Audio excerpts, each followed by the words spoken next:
The years, Massachusetts has pioneered a number of big ideas. We established the first public school.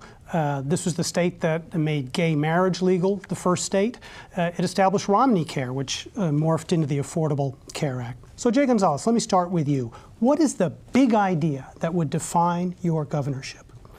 Well, there are many. I'm looking for one. Anthony, I want us to be that Massachusetts, where we have a governor who's actually being ambitious and aspirational about what we can accomplish.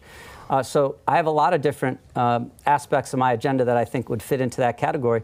But one of the most important is to be the first to give every child and family in this state access to high-quality child care and preschool. This is game-changing for young kids in terms of their success in school and in life, and it allows parents to go to work to support their families. We're the most expensive state in the country. What I'm proposing and what I will do by the end of my first term is ensure that every child and family from 0 to age 5, birth to age 5, not just preschool, will have access to high-quality, affordable child care and preschool, and we will get that done. Governor Baker, the big idea that would define your second term. I think the biggest one is this climate change issue. We've been in the process of doing municipal vulnerability planning exercises, as I said earlier, with all 351 cities and towns. This is a national program that we put together. Nobody else has done anything like this, and many other states are adopting it. Once it's done, we'll do hazard mitigation planning for all those communities, and then once we have that, that's the blueprint for dealing with climate change here in the Commonwealth. And I think in many respects, this has urgency. It needs to get done, and we are setting a national framework that many other states are grabbing onto and pursuing on their own.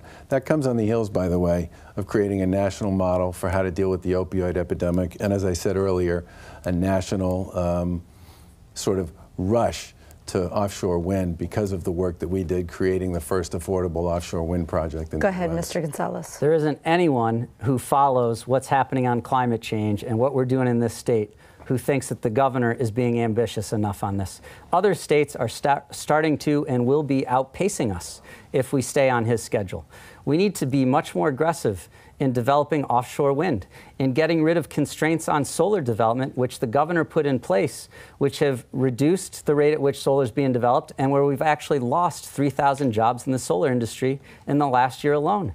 I'm going to be bold on this issue and many on early education and care, single-payer health care, a lot of different issues where we should be a leader, and we will be when I'm governor. All right, speed round. So he spent that $1 billion 5 times since this debate started. He spent it 3 times in transportation. He just spent it again on early childhood ed. He'll spend it later on K-12 education. It's dishonest to stand here in front of the voters, say you're going to be bold, and then talk about initiatives that cost billions of dollars that you don't have the dollars to pay for. What I've talked about in very specific detail are things we've either already done or things we're planning to do that are already programmed and budgeted.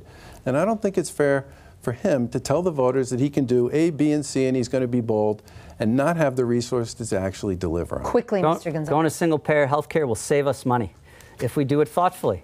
And yes, it is being bold. And I have a specific plan to raise the money we need to do the things that I want to do that will cost more money.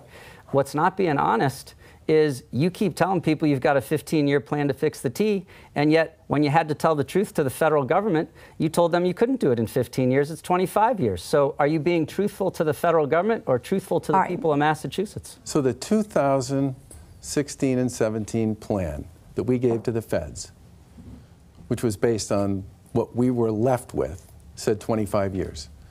The recent data, because we spent so much money on our repair backlog this past year and the year before, is 15 years. And we're the ones that put the Fiscal Management Control Board in place that meets every week in front of the public and gives people access to all the information they need. What he's talking about is old data that's no longer relevant. It's a 15-year plan. June 2017, 2 months after you told the public it would be 15 years. It's 15 years.